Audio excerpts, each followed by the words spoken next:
El siguiente programa tiene clasificación O de opinión. Esta emisora no se responsabiliza por los comentarios emitidos en este espacio. Aquí empieza el programa de opinión donde se analizarán los hechos más importantes de la semana con los mejores analistas.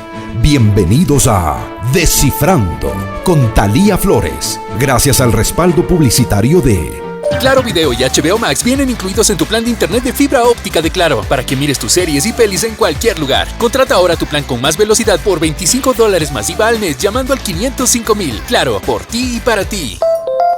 Más información en claro.com.es.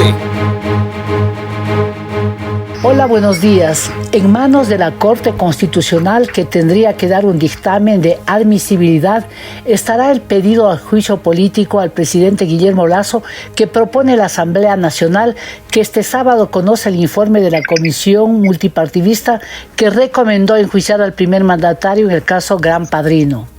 ¿Habrá juicio político? ¿Cómo está el informe que ha elaborado la comisión? ¿Desde la legalidad hay sustento para un juicio? ¿Habrá también los votos en la asamblea? Sobre estos temas hablaremos hoy en Descifrando con tres profesionales del derecho muy reconocidos en el país. Bienvenidos a quienes nos escuchan en centroecuador.es y en 97.7 FM, en Antena 1 en Cuenca, también en Voces Azuayas, en Facebook y en YouTube. Agradezco por su presencia a la doctora Paulina Araujo, docente universitaria, reconocida penalista litigante, al doctor Jorge Baeza, decano de Jurisprudencia, Ciencias Sociales y Humanidades de la UID, y a la doctora Pamela Aguirre, constitucionalista, docente e investigadora. Comienzo, Paulina Araujo, con usted. El ministro de Gobierno ha calificado el informe de la Comisión Ocasional de Mamotreto y dice que no es vinculante, pero hay 219 páginas que realmente abarcan todas las temáticas, ¿no?, en torno a esto. Con el informe obviamente no se acusa. ¿Cómo ha visto usted este primer informe que será conocido este sábado? Bienvenida, doctora Paulina Araujo, buenos días. Muy buenos días, querida Thalía, gracias por la invitación. Un saludo cordial para mis colegas, la doctora Aguirre, el doctor Baeza, y cómo no, un saludo muy cordial a la audiencia de Descifrando. Bien, bueno, frente a este borrador del sábado, no quiero dejar de señalar lo que ocurrió en el transcurso de la semana, porque sí hubo un primer documento en el cual, muy traído de los cabellos, tengo que decirlo, se hablaba básicamente de dos grupos de delitos para sustentar dos causales en lo que entiendo se quiere elaborar una acusación constitucional. Uno de ellos era traición a la patria. Traición a la patria que los asambleístas querían explicar, o quien hizo ese documento, calificado por el ministro de Mamotreto, calificado por una grosería jurídica por sectores que algo creo yo, estudiamos el derecho en general, no solo penal o no solo constitucional, porque querían hacer ver figuras del enemigo, jugaban con la palabra conflicto, población civil, épocas de paz, épocas de guerra, y lo hacían de una manera bastante cantinflesca, perdóneme el término. Y lamentablemente todo esto, sin entrar todavía en detalles de lo tosco, de cómo parece es el trabajo en la asamblea, a mí me queda una preocupación ya también con esto del día sábado, que en el Ecuador cada vez más se enraiza la idea que las decisiones políticas no deben respetar lo jurídico. O sea, es decir, tranquilo, la resolución será política, así atropellemos todas las reglas de convivencia jurídica que tenemos. Y eso no está bien, porque si bien nos enfrentaríamos a una responsabilidad política por la Asamblea, habrá el filtraje de la Corte Constitucional, el poder público debe someterse a las reglas de comportamiento, más en algo tan delicado, entiendo yo, estamos ante un tema serio, de llevar a un juicio político al primer mandatario, sea el primer mandatario que sea, pero sí duele ver ya que es tan tosco lo que hacen, pero luego justificarán, es que el tema es político, como que la política está aislada de las reglas de comportamiento de todos. Muy buen punto, doctora Araujo, porque en verdad lo político tiene sus propias dinámicas, su propio origen, su propio funcionamiento, y a la larga en un órgano netamente político como la Asamblea, además se decide por votos. Pero buena puntualización, ¿cómo hacemos que ellos, que además legislan y hacen las leyes, obviamente, respeten la legalidad y se enmarquen en la legalidad? ¿Cree usted que finalmente van a terminar haciendo eso, respetando las leyes? Es que lamentablemente ya tenemos ese documento que realmente, créame, que desde el punto de vista penal era una real grosería, porque demostraba ignorancia en el ámbito penal, tratar de creer que la sociedad en general es tonta, que podían alegar cualquier cosa, que quizás nadie les estaba monitoreando para criticarlos, y si bien ya luego quitaron la traición a la patria, dejaron también esgrimido, y ya de manera general, dos grupos de delitos nuevamente. Delitos en contra de la seguridad del Estado, en donde estaba la traición a la patria, y luego en los delitos en contra de la administración pública. También sigo sin entender cómo ellos asumen que hay, haga de cuenta, un ramillete. Y en el ramillete meten cohecho, peculado, concusión, por acción, por omisión. Algo que incluso fácticamente en los hechos es imposible. Entonces, yo vuelvo a lo mismo, porque desde la Asamblea, ¿qué le dirán? No, es que este tema es político. Los abogados, los juristas, los estudiosos del derecho no tienen por qué opinar. Porque ellos creen que pueden hacer lo que quiera, incluso llegar al forjamiento y una interpretación extensiva de una causal. Y eso es bastante insano. De todos modos, lo que voten o no del informe, eso por lo pronto no tiene validez alguna. Que sí tendrá validez, y ahí hay que ver cuánto trabajo jurídico le ponen en la acusación constitucional, que sería la que deberá tener votos, deberá tener fundamento jurídico, ni más faltaba, e irá a la Corte Constitucional. Gracias, doctora Paulina. Oír a los asambleístas, leer lo que hacen, a mí la verdad me preocupa. Y me preocupa porque no entiendo qué cuerpo de asesores tienen para que salgan semejantes disparates. Muchas gracias, doctora Paulina Araujo. Sí, muy buenas las puntualizaciones, porque no solamente que hay una confusión sobre lo procedimental, que justamente vamos a tratar aquí, sino la temática y la confusión de la materia que han puesto en el informe. Jorge, del informe inicial, exactamente como dijo la doctora Paulina Araujo, se quitó lo de traición a la patria, que claro, causó hilaridad y también un poco de escozor entre los constitucionalistas y el pueblo, que también sabe bastante de algunos temas, y se quedaron con el artículo 192, que habla de concusión, cohecho, peculado, pero no especifican los supuestos actos en los que habría incurrido el presidente. Se habla de comisión por omisión, es decir, justamente eso, el peculado, por haber nombrado al presidente Demco. ¿Cuál es su lectura de este informe? Bienvenido, doctor Jorge Baeza, buenos días. Buenos días, Talía, y muchas gracias. Y primero que todo, me alegra mucho estar en este panel de conversación con una mayoría calificada de mujeres, justamente en este mes, prontos al 8 de marzo, día en que se celebra el Día Internacional de la Mujer. Y qué mejor que hacerlos con una gran comunicadora como tú, Talía. Gracias. Y la gran penalista que es Paulina, y gran constitucionalista como es Pamela. Entonces me gusta mucho ser minoría, como creo que siempre debe ser en paneles de comunicación o de abogados. Y acogiendo un poco unas palabras que usó Paulina, sin duda aquí estamos nuevamente en presencia de un tema de derecho e institucionalidad, en que intereses políticos están de por medio. Y lamentablemente muchas veces los abogados y políticos interpretan la ley pensando sus intereses personales o políticos y no en el respeto de la institucionalidad del país o la democracia. Yendo a tu pregunta específica, claro, en este momento se dieron cuenta de la barrabasada que hicieron los asambleístas, acotaron el texto, se van este rato solo a determinados delitos, pero en ellos también hay contradicción, ya que hablamos de delitos por comisión, pero al mismo luego dicen que es un delito por omisión. Realmente yo el sustento jurídico en lo que queda de este informe tampoco le veo que tenga real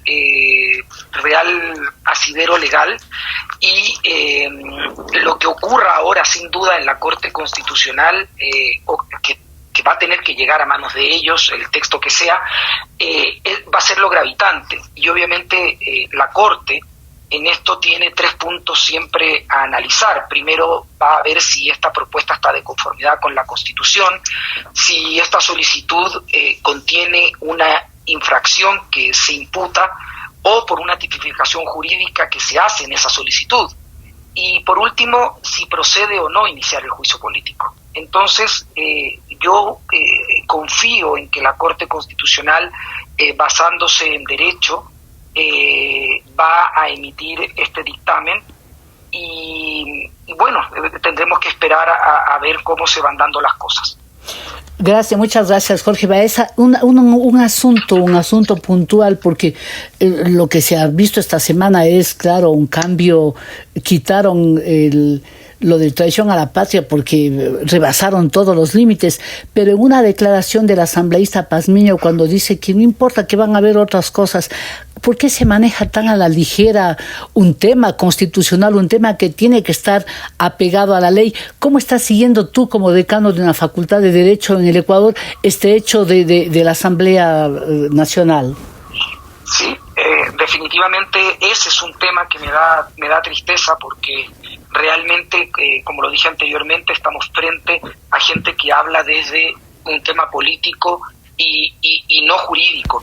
Y justamente, que lo mencioné, este 8 de marzo, un día tan importante para la mujer, pero a la vez es el día que las organizaciones sociales han decidido para hacer un paro o manifestaciones, tienen anunciado esto, y obviamente esa para mí sí es una real preocupación, porque la fuerza de hecho que provocan este tipo de paralizaciones a veces sí son detonantes de desestabilización del gobierno. Entonces, claro, aquí o conseguimos las cosas por derecho o por hecho, de facto, y eso es sobre todo más preocupante aún. Muchas gracias al doctor Jorge Baeza. Pamela, me gustaría una explicación como constitucionalista, porque todos a veces nos confundimos, y más aún si es que procede de la Asamblea, donde ahí sí es la confusión de las lenguas, realmente nadie sabe de qué mismo están hablando. Lo que se conoce el sábado es un informe que podrá ser aprobado, pero que va al Consejo de Administración de la Legislatura, y de allí habrá asambleístas, un grupo, 1, 2, los que fueren, los que hacen un informe, y con 46 firmas, creo yo. Eso es lo que quisiera que usted explique. Ese es el informe que tendría que ir a la Corte Constitucional. ¿Es así? Explíquenos en detalle cómo es el procedimiento para la calificación o la admisibilidad o no de la Corte Constitucional. Bienvenida, doctora Pamela Aguirre, buenos días. Buenos días, querida Talía, buenos días a la doctora Araujo, a Jorge y a toda la prestigiosa audiencia de este medio de comunicación. Efectivamente, lo que va a ocurrir el día sábado es el debate político respecto a este informe de esta comisión ocasional. ¿Qué valor jurídico tiene este informe? Pues dentro del juicio político ninguno, y eso sí me gustaría dejarlo en claro. ¿El conocimiento de este informe va a dar inicio al juicio político? No.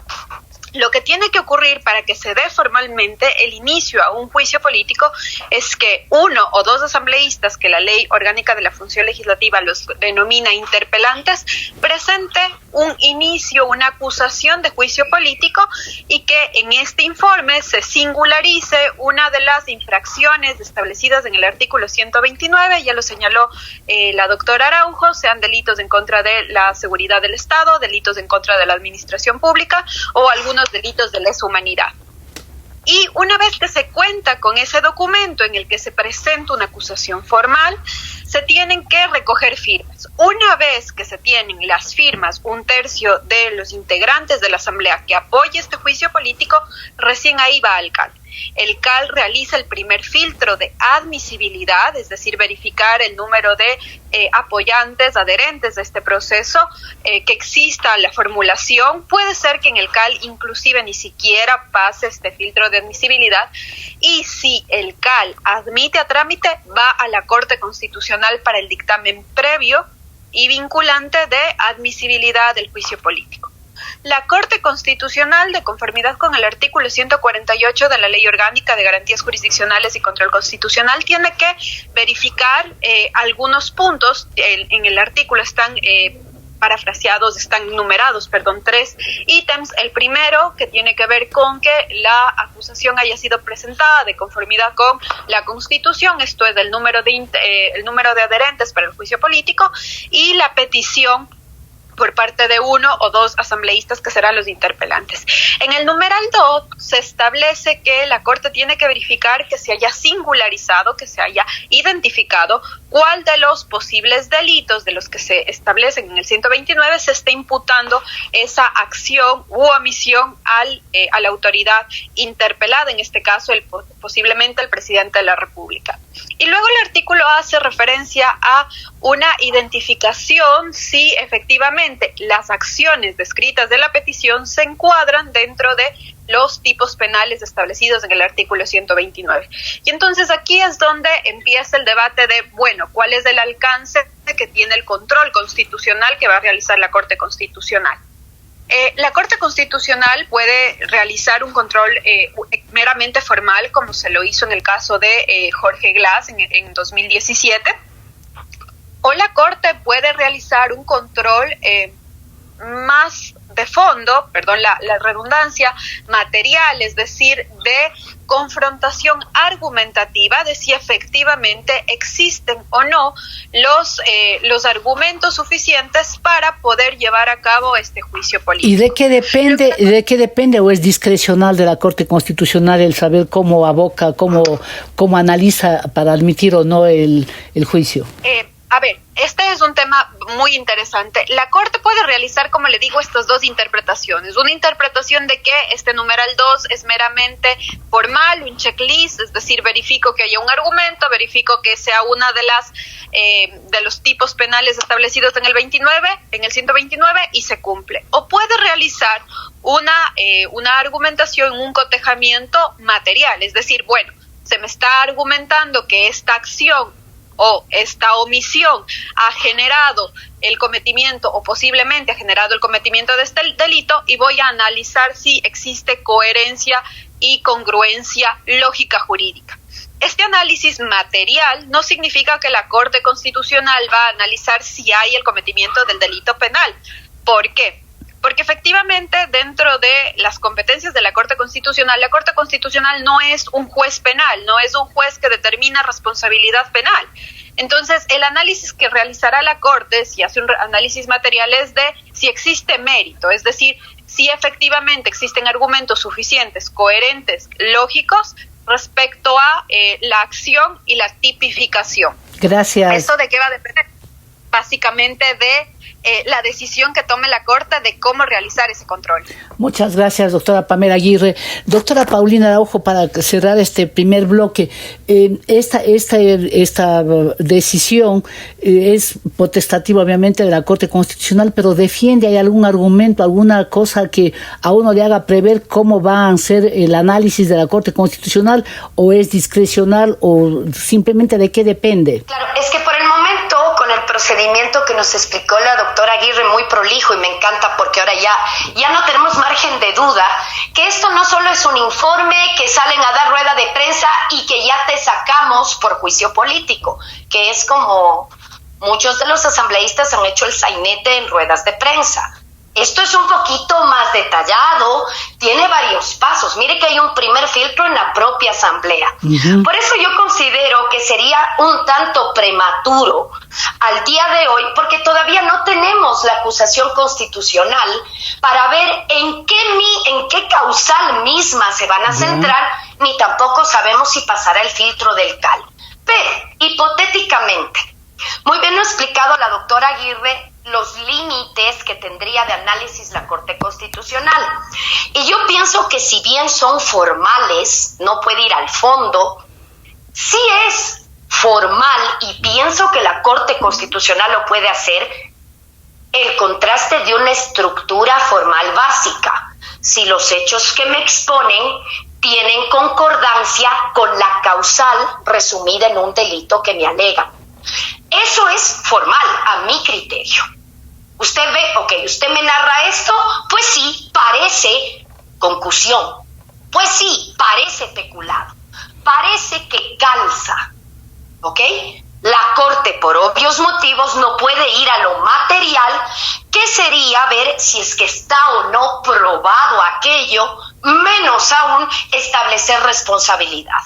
Porque de pasar el filtro, luego la Asamblea lo que hará es reproche político. O sea, no estamos en un esquema penal, nadie va preso por la situación o conclusión a la que se llegue.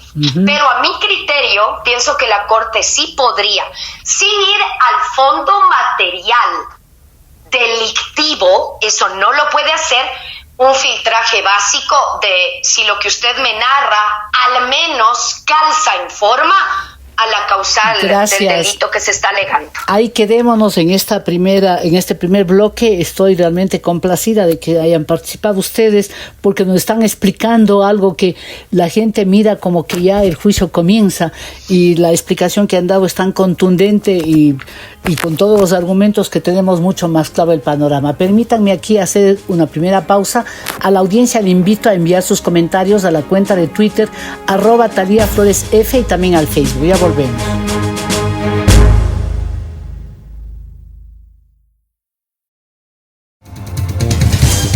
Continuamos en Descifrando con Talía Flores, una revisión de los hechos más importantes de la semana. Gracias por seguir con nosotros. Estamos dialogando con el doctor Jorge Baeza, decano de Jurisprudencia, Ciencias Sociales y Humanidades de la Universidad Internacional del Ecuador, UID, a la doctora Pamela Aguirre, constitucionalista, docente e investigadora, y a la doctora Paulina Araujo, docente universitaria, reconocida penalista y litigante. Doctor Jorge Baeza, voy con usted porque me gustaría que comente algo que le escuché al doctor Rafael Ollarqui, que realmente es una de las personas que mejor analiza lo penal, lo constitucional en el Ecuador, porque él sabe realmente todas las materias.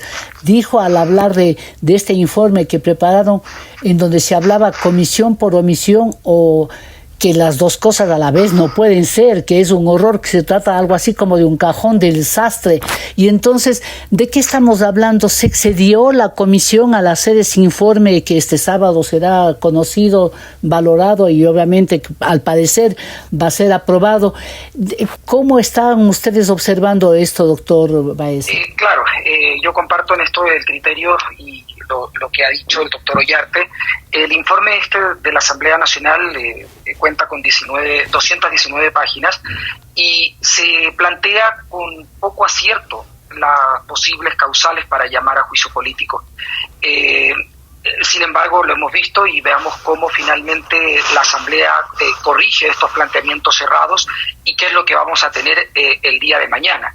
Sin embargo, ya sabemos que las causales del numeral 1 fueron excluidas y las del numeral 2, que constituyen a concusión, cohecho y peculado del artículo 129 de la Constitución, se plantea aquí, entonces, en este texto actualmente se habla de delitos por acción o por omisión, es decir, se están imputando los mismos, el mismo delito, y aquí creo que Paulina me puede abrir un poco más el campo en su especialidad de derecho penal, pero sin duda se deja claro cuando uno lee el texto en que los mismos delitos que se están imputando, se habla de que el presidente los comete por acción y en otro momento por omisión, y resulta que no es así. Uno o comete un delito por acción o lo hace por omisión. Gracias, Jorge. Y además hay algo, dicen, obviamente quienes defienden al presidente de la República, ha dicho el ministro de Gobierno,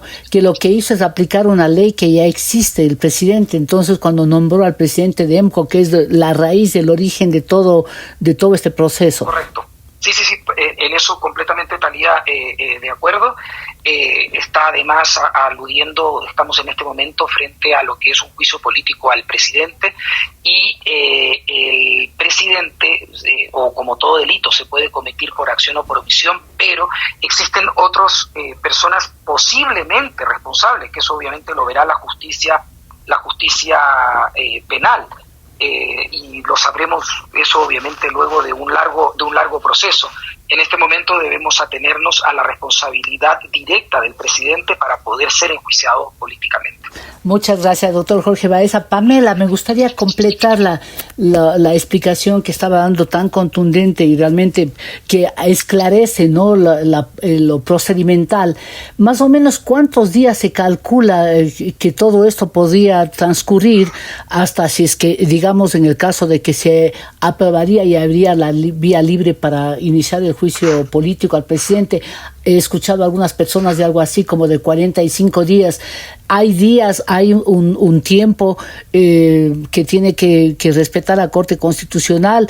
Hay unos plazos también en el Consejo de Administración de la Legislatura. Explíquenos eso, porque para inclusive un poco desinflar, porque el Ecuador también nos hemos vuelto en lo político algo medio, no sé, no quiero usar ningún término de psiquiatría, pero si estamos como nerviosos por decir algo. ¿Se acuerdan antes del carnaval? El carnavalazo, se cae en el carnaval y claro, el riesgo país sube a unos niveles increíbles, la gente se asusta y a veces es una sobredimensión por el desconocimiento. Por eso que yo prefiero tener a personas como ustedes que conocen, expertos, que saben de la materia y que nos ubican y bajan la temperatura para decir: hay que cumplir todos estos requisitos, hay que cumplir estos tiempos, y así se hace un juicio. Entonces, doctora Pamela Aguirre, ¿qué tiempos más o menos serían? Muchas gracias por la pregunta, y sí, creo que esta respuesta es tranquilizadora, porque efectivamente no es un proceso que se dé de la noche a la mañana.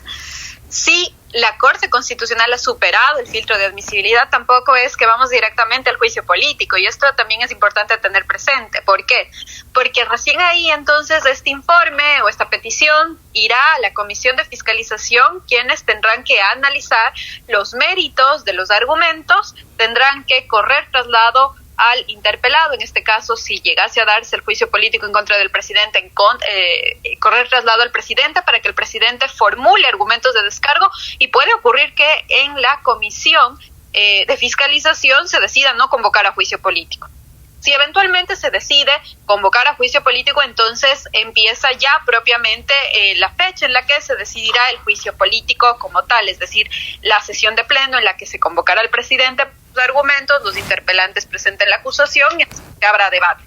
Pero como usted bien lo señala, este es un proceso, y también como lo decía la doctora Araujo, es un proceso político, pero que se rige por normas jurídicas y que en un Estado de Derecho deben ser respetadas. Esto quiere decir entonces que efectivamente existen tiempos, periodos legales sobre los cuales se tiene que desarrollar, y efectivamente si hay una rigurosidad, esto puede tomar entre 45 días a 60 días si es que eventualmente se extienden por los feriados o por una prórroga que pueda ser solicitada o por la comisión o por el mismo interpelado para efectivamente presentar argumentos de descargo. Entonces, al ser un procedimiento constitucional, al ser un procedimiento que está normado en la Ley Orgánica de la Función Legislativa y en la Ley Orgánica de Garantías Jurisdiccionales, tiene un periodo. Solo en la Corte se tomaría al menos 6 días para que la Corte emita este dictamen de constitucionalidad. Vuelvo y repito, es decir, hay periodos que tienen que ser observados de entre 45 días, siendo muy rigurosos, hasta 60 días si nos extendemos con las prórrogas que pueden darse, y además los feriados y todos los periodos que se vienen adelante. Muchas gracias, doctora Pamela Aguirre. En verdad, un poco se serenan las almas en este momento, porque todos estamos sobresaltados. Obviamente el riesgo de que haya lo que pasó en el Perú, donde se sacó al presidente y ahora está en una peor situación que la que estaba antes, nadie quiere, porque mientras tanto hay un país que necesita trabajar y hay otros que ni siquiera tienen trabajo, y ellos deberían ser la causa de la preocupación mayoritaria. Doctora Paulina Araujo, siempre recurro a usted para que analice también no solamente desde lo penal, sino quizá también desde lo emocional.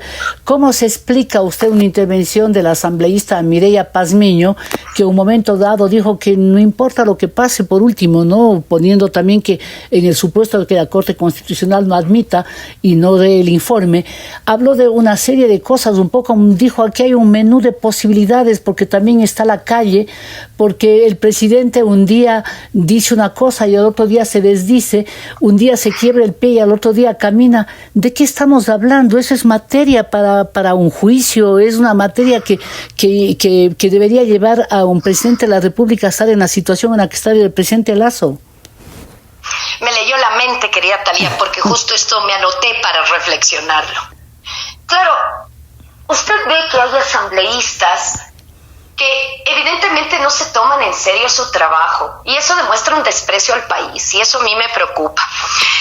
Ya se dieron cuenta que no solo era chapucear en algo mal hecho, indefendible, que tuvo gran cantidad de críticas. Luego quieren arreglarlo, pero se acaban de enterar que el proceso también no es soplar y hacer botellas. Y no conforme con aquello, dicen, bueno, si no se puede esto, recurriremos a la incapacidad mental o a la calle. Uh-huh. Ahí es cuando uno dice, bueno, se están mostrando de cuerpo entero que al parecer la idea es que no les gusta quien es presidente de la República.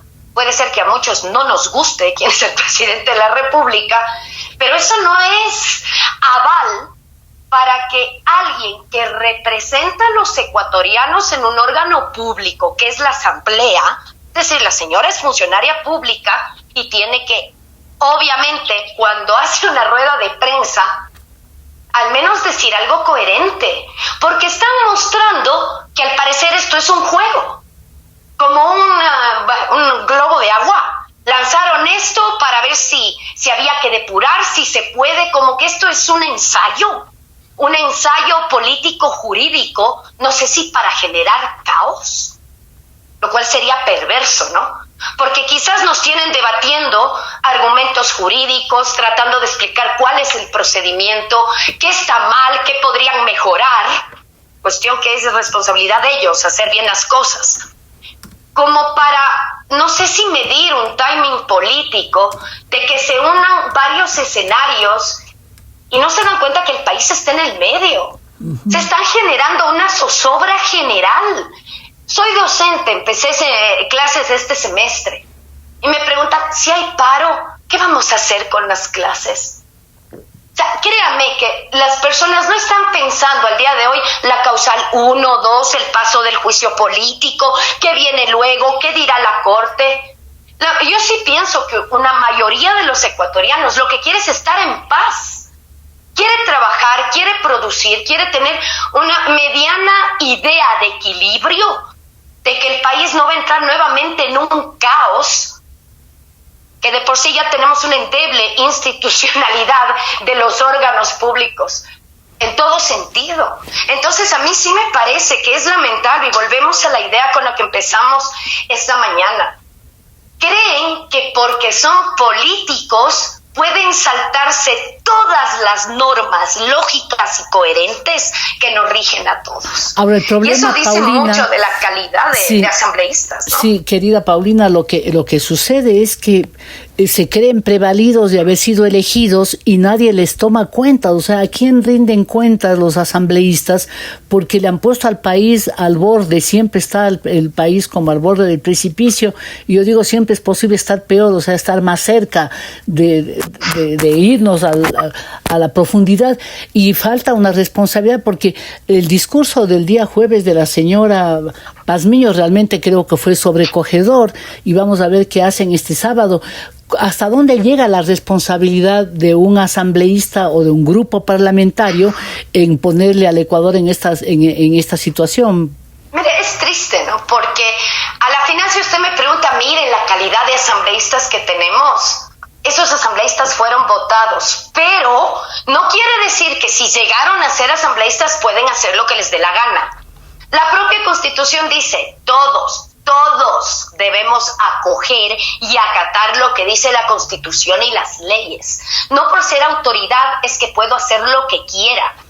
Pero más allá de lo que les podría pasar, la responsabilidad que podrían tener, porque adicionalmente los asambleístas tienen inmunidad cuando están trabajando, se entiende que trabajan, yo pienso que hay que ir a lo de fondo.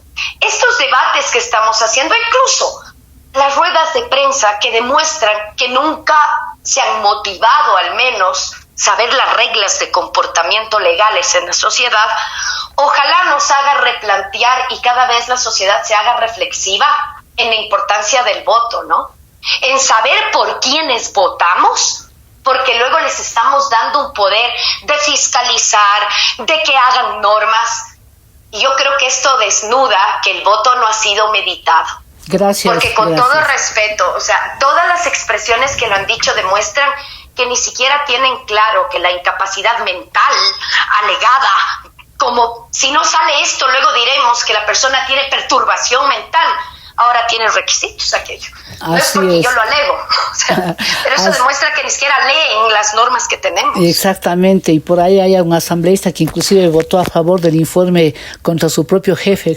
Entonces, todo es una situación bien rara. Doctor Jorge, gracias Paulina Araujo. Doctor Jorge Baeza, le escuché al doctor Ramiro García en Radio Democracia y él dice que calcula, ¿no?, que no superará el informe el tamiz, el que se envíe después de que se apruebe en el CAL y todo siguiendo lo procedimental a la Corte Constitucional, no superará el tamiz de la Corte Constitucional porque ese informe, como está ahorita y como se presume se hará la acusación, hace agua por todo lado.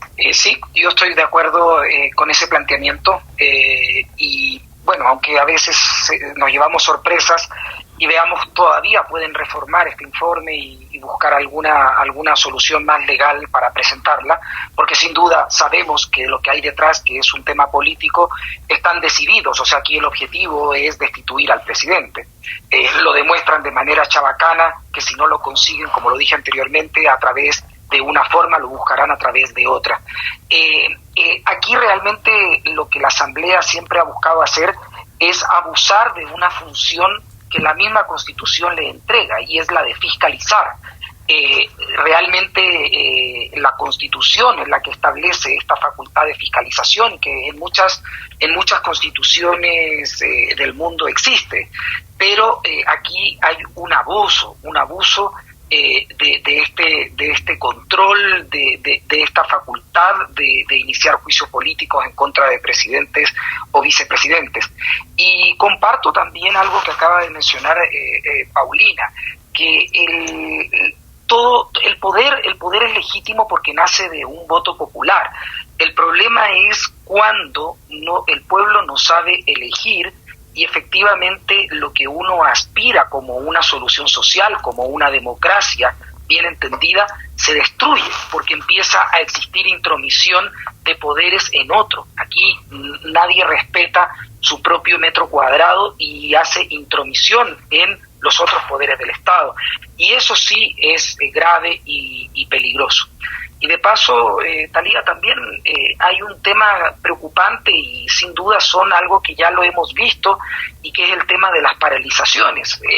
También los políticos utilizan, porque esa es la palabra, a determinados grupos sociales para tenerlos a su favor cuando les conviene, y cuando no les conviene, en cambio, los desechan.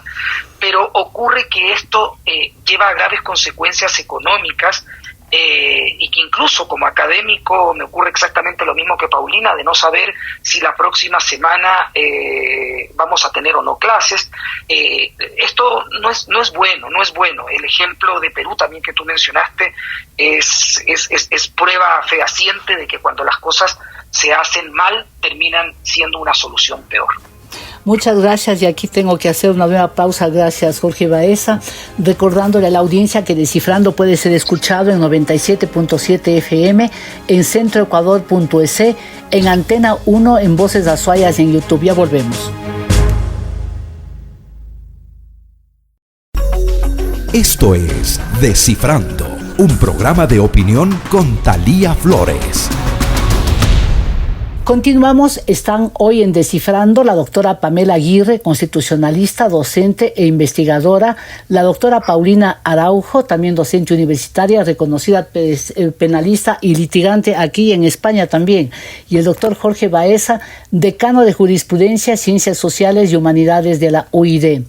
Pamela, Yo sí quisiera que también, como experta constitucionalista, digas un poco cómo valoras tú la acción de los asesores de los parlamentarios, de nuestros asambleístas. Digo nuestros porque son elegidos por el voto popular. En esta comisión mismo se ha visto tantas cosas. Yo creo aquí que hay algunos temas que son importantes tenerlos presentes y que a propósito inclusive de un Congreso de Derecho Parlamentario, el primer Congreso de Derecho Parlamentario que se llevó a cabo esta semana, es importante hacerlo notar. Lamentablemente, la Asamblea Nacional cuenta con un escaso personal permanente respecto a una capacitación de derecho parlamentario. Más allá de la comisión de legislatura, esta comisión creada con el fin de ser ese filtro por medio del cual se establecen informes sobre la generación de las leyes, no existen actores profesionales que efectivamente sean los que acompañan a los legisladores. Y esto se traduce en tal vez un mal asesoramiento, pero además creo que aquí también es una responsabilidad directa de los mismos asambleístas. Pueden existir casos, y de hecho los conozco, que tienen excelentes asesores, pero que los asambleístas no se dan el trabajo de leer lo que los asesores le presentan o no siguen el consejo del asesor. Y luego también por la poca formación política que existe en nuestro país. Son los partidos políticos quienes son los responsables de generar estos asesores parlamentarios de carrera, con conocimiento, que acompañen a asambleístas novatos, que sean los asambleístas con algún conocimiento quienes también den formación política y formación jurídica. Y sí, aquí también plantearnos posibles reformas a la ley orgánica de la función legislativa, por medio de las cuales se exija que un asambleísta electo deba al menos haber aprobado un curso básico de derecho constitucional, de derecho parlamentario y normas básicas de índole penal. ¿Por qué? Porque si bien no esperamos que todos los asambleístas sean abogados, eso no es lo deseable, eso no es lo querido. El derecho es muy importante como para dejarlo solo en manos de los abogados, pero sí que es importante tener un conocimiento básico. Y no se exigiría que para ser candidato se tenga conocimiento, pero sí, una vez electo, hay una responsabilidad entre el electorado y la autoridad que ha sido electa de poder responder de mejor manera. Y para eso entonces una profesionalización mínima, es decir, con esta aprobación básica de este curso, creo que, no digo vamos a mejorar ostensiblemente, pero al menos sí vamos a saber que asambleístas no podrían dar ruedas de prensa tan desatinadas como la que efectivamente pudimos ver el día jueves. Pamela, pero ustedes tres panelistas en este programa, que yo reconozco es brillante la participación, también son catedráticos, son profesores. ¿Qué responsabilidad tienen en la universidad en la preparación de los, por ejemplo, de los asambleístas que están ahora, no solamente de derecho, porque no todos son, como usted mismo menciona, abogados, pero qué responsabilidad tiene la academia de la formación de estos funcionarios que están ahora en la asamblea? Creo que es una deuda pendiente de la academia, es una deuda pendiente de la sociedad. El tema de educación, ahí yo comparto su reflexión, comparto su inquietud y su preocupación, pero debemos también reconocer que el tema de educación no solo pasa por las universidades. Tenemos un grave problema social que tiene que ser atendido respecto a valores de familia, la educación en primera infancia. Lamentablemente vimos hace meses, no mucho, que una madre lastimaba, golpeaba a un niño de 3 años. Entonces creo que tenemos un serio problema que no lo estamos afrontando y que efectivamente es la raíz para básicamente el caos y la convulsión y la poca institucionalidad que vivimos. Si no tenemos educación, pues lamentablemente el país seguirá en la deriva. Las facultades de derecho, las universidades deben estar comprometidas con cátedras que se dejaron de lado y que a día de hoy tenemos que volverlas a ver como deontología, como ética, como humanística, como materias transversales en la educación superior. Pero sí creo que también debemos mirar a la educación primaria, debemos mirar también a toda la parte parvularia en la que ciertamente estamos fallando y que son básicamente lo que estamos viviendo, secuelas de una falta de una política pública adecuada sobre estas áreas importantes. Gracias, doctora Pamela Aguirre. Paulina, me gustaría una reflexión también, porque lo otro no es que se agotó el tema, sino que no quiero dejar que ustedes opinen de estas inquietudes que yo intento percibir de lo que habla la gente de a pie y que son los interesados realmente en saber el destino que tiene el país. Resulta además una cosa aquí sí hasta graciosa, que la Constitución de Montecristi echa la medida del presidente Correa, con la cual ahora tiene que regirse para enjuiciar y intentar destituir al presidente Lasso, le estaría salvando, entre comillas, al presidente Lasso, porque puso tantos candados, puso tantas prohibiciones, puso tantas regulaciones, porque hizo para él, para estar siempre en el poder. Usted ha reflexionado sobre eso, y además, ¿qué piensa de todo lo que está sucediendo? Porque no sé si pasa en otros países, pero aquí como que la Constitución le da más blindajes al presidente de la República. Claro, querida Talía, no quisiera dejar de reflexionar un poco en esto muy interesante de la educación y la responsabilidad de escuelas, colegios y universidades. Que si bien hay herramientas, faltan algunas, ya llega un momento en que cada uno tiene una responsabilidad de aceptar un cargo, un puesto para el cual uno está preparado, ¿sí? No solo es culpa del sistema educativo, sino que yo, en mi esfera personal, si voy a aceptar un cargo de asesor, si me voy a lanzar asambleísta, tengo que hacer una autorreflexión y saber si estoy mínimamente capacitado para ello. Aceptar o postularse un cargo para el cual uno no está preparado es también una modalidad de corrupción, ¿no? O sea, eso también hay que tenerlo presente. Siempre hay un momento de decisión personal para saber si yo podré hacer un buen papel para lo cual yo me estoy enfrentando, ¿no? No culpemos todo el sistema educativo.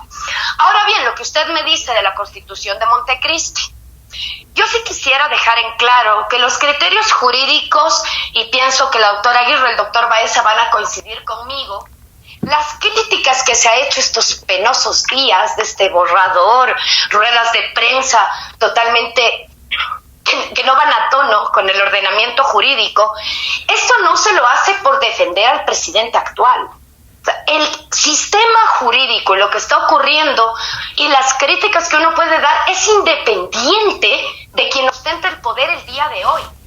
Y en ese mismo hilo, si bien fue una constitución hecha en el periodo 2008, que estaba el señor Rafael Correa en la época, claro, uno puede ver se blindaron y ahora parece que le protege al señor Lasso.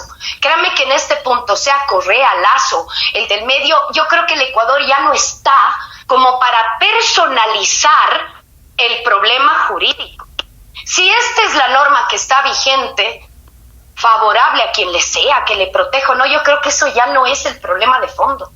El problema de fondo es que sea la constitución que usted tenga, parece que quieren encontrarle la maña o tomar decisiones políticas sin que respete lo jurídico, no mirando el interés del país, sino mirando intereses particulares. Ese es el problema.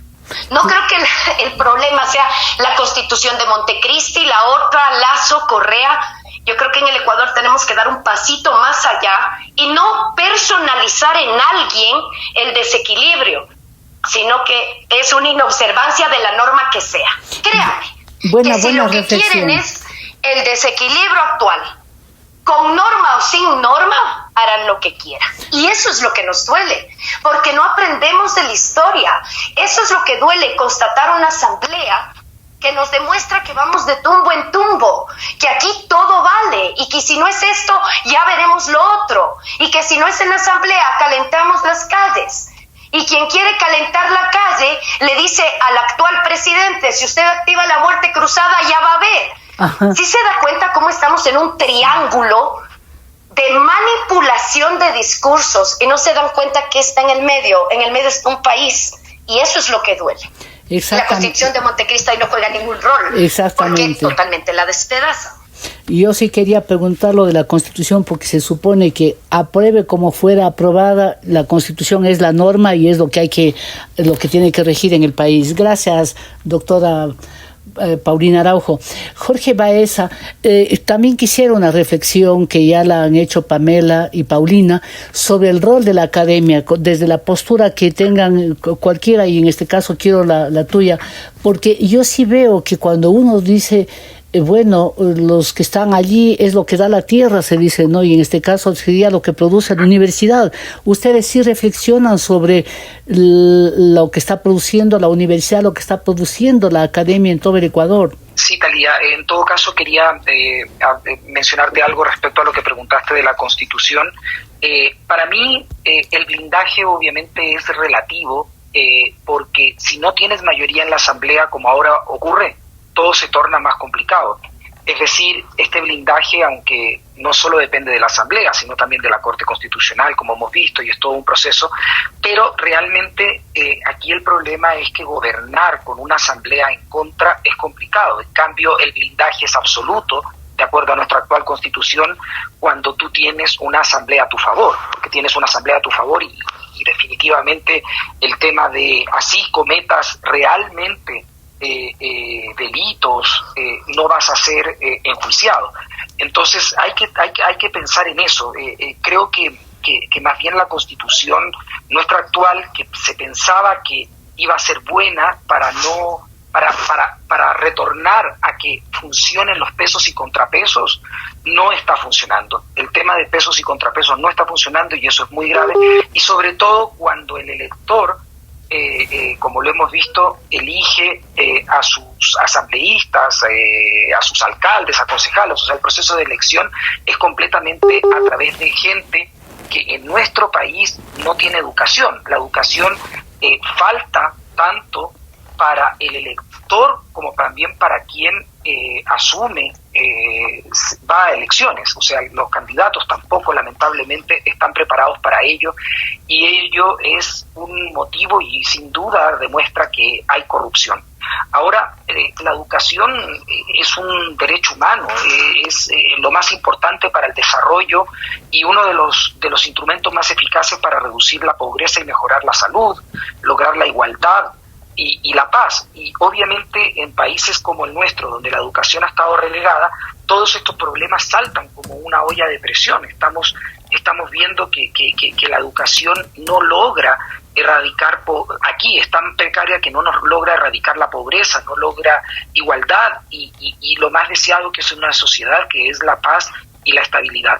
Ahora, como universidad, al menos nosotros trabajamos permanentemente en buscar que la educación, no solo de derecho, sino de manera global en la universidad, sea avalada y tenga calidad académica, y esto no solamente lo contemos nosotros, es decir, creo yo que hay que tener la posibilidad de ser evaluado externamente. Las acreditaciones internacionales son algo interesante en lo cual hay que buscar apoyo siempre de las mejores prácticas, y en eso es en lo cual nosotros nos estamos viendo inmiscuidos. Gracias, doctor Jorge Baeza. Y me quedo con usted para preguntarle algo.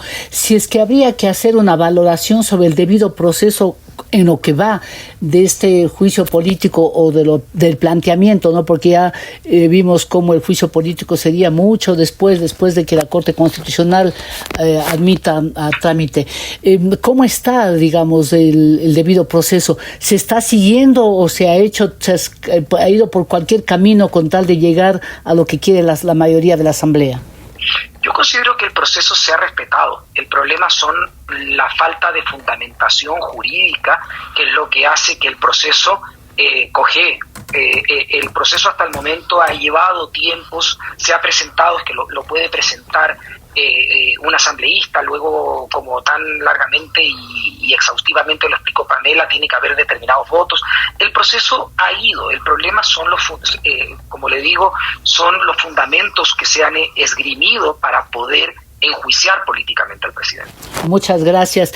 Pamela, me gustaría también un comentario sobre el debido proceso en lo que va de este trámite, ¿no?, en la Asamblea para llegar a un juicio político al presidente de la República. Como ya bien se ha hecho referencia y hemos coincidido todos, efectivamente aquí no podemos hablar sobre todavía un debido proceso, habida cuenta de que pues este procedimiento que ha llevado a cabo la comisión ocasional para conocer este informe es un control político. Se ha hablado de comparecencias, inclusive recuerden ustedes que eventualmente se les tomó o solicitaron una prórroga al Pleno para asegurar el debido proceso y el derecho de defensa del presidente, lo cual en estricto sentido jurídicamente hablando no cabe porque, insisto, en esta comisión no se está realizando nada más que un control político, el valor es exclusivamente político, pero que no tiene ningún efecto jurídico. Lo que sí es importante tomar en cuenta es que efectivamente para el control del debido proceso, la Constitución ha establecido todos los pasos rigurosos que deben observarse, inclusive yo me animo a decir que hay estándares importantes que tienen que ser observados desde la lógica del derecho internacional de los derechos humanos, como la posibilidad que tiene el presidente de aportar, eventualmente si se llega a llevar a cabo este juicio político, de aportar prueba de descargo, de efectivamente comparecer con un abogado especializado, la posibilidad que tiene y el tiempo con el que debe contar para poder responder a todas las inquietudes que se den. Entonces ahí es cuando se tiene que hablar estrictamente de un debido proceso dentro del marco del juicio político. Lo cierto también es que la Corte Constitucional, recordarán ustedes, en el caso de Santiago Guarderas, planteado en contra de estas acciones extraordinarias de protección, en el caso de las acciones de protección por las cuales Jorge Yunda regresaba a la alcaldía, la Corte Constitucional, cuando hizo el análisis de la naturaleza del juicio político y de las garantías que deben seguirse en un juicio político, la Corte Constitucional tuvo una postura de que eran mucho más flexibles, el debido proceso es más flexible, habida cuenta de que el juicio político es un juicio de confianza y oportunidad, no es un proceso en el que se determinan responsabilidades penales, civiles, jurisdiccionales. Entonces sí que existe esta, si usted quiere, flexibilización, pero esto no quiere decir que no existan garantías de debido proceso. Gracias. O al menos así lo dijo la Corte, y esa fue la lectura que tuvo la Corte Constitucional en el caso de este proceso de Santiago Guarderas, Jorge Yunda y la alcaldía de Quito. Gracias, Pamela. Y para cerrar el programa, antes de ir a la pregunta que siempre hago, y quiero que Paulina, por favor, nos diga brevemente, tengo menos de un minuto, en qué se diferencia el proceso que se llevó contra Jorge Glass, porque mucho también se ha puesto ese tema y no quiero que quede la duda, sino que la audiencia sepa de primera fuente y además de una especialista cuál es la diferencia con el proceso que se llevó contra Jorge Glass. De manera general, en el caso del señor Glass, cuando me imagino que usted me pregunta no el penal, sino el político. El juicio político que se hizo, sí. En el cual se le va a decir al señor Glass, vea, políticamente usted también sale de la esfera política. Lo alegaron porque ya había caminado la parte penal y se contaban ya con videos, la delación de Concepción Santos, es decir, ya había un contexto mayor de indicios, y no solo ante la parte política, sino también penal. Que digan que en el caso de Glass, en el ámbito político, la Corte solo vio la forma, y que por eso aquí también tendría que ver solo la forma, ya lo contesté antes, el que sea solo forma no quiere decir que la Corte al menos vea, si me alegan cohecho, algo, varios insumos tienen que coincidir con la descripción de la norma, y sí lo hizo, sí lo pueden hacer. El fondo, decir usted es culpable o no, eso va a estar vedado para la Corte Constitucional. Muchas gracias. No quería dejar de mencionar eso porque en verdad que él comenzó con el informe de la Fiscalía y todo, pero como se ha mencionado mucho delante de la audiencia en varios medios, quería que den su punto de vista. Aquí hagamos una brevísima pausa para regresar con la pregunta cuya respuesta genera gran expectativa en la audiencia. Ya volvemos. ¿A quién le ha ido bien y a quién le ha ido mal en esta semana? Descifrando con Thalía Flores. Estamos de vuelta y la pregunta está planteada. ¿A quién le ha ido mal esta semana, Pamela Aguirre? A las mujeres feminicidas libres otra vez. Jorge Baeza, ¿a quién le ha ido mal? A la Asamblea Nacional, desacertada. Paulina Araujo, ¿a quién le ha ido mal esta semana? Al país por una pésima asamblea. Y para que nos quede un sabor agradable para el fin de semana, Pamela Aguirre, ¿a quién le ha ido bien? Independiente del Valle. Jorge Baeza, ¿a quién le ha ido bien esta semana? A Henry Cucalón.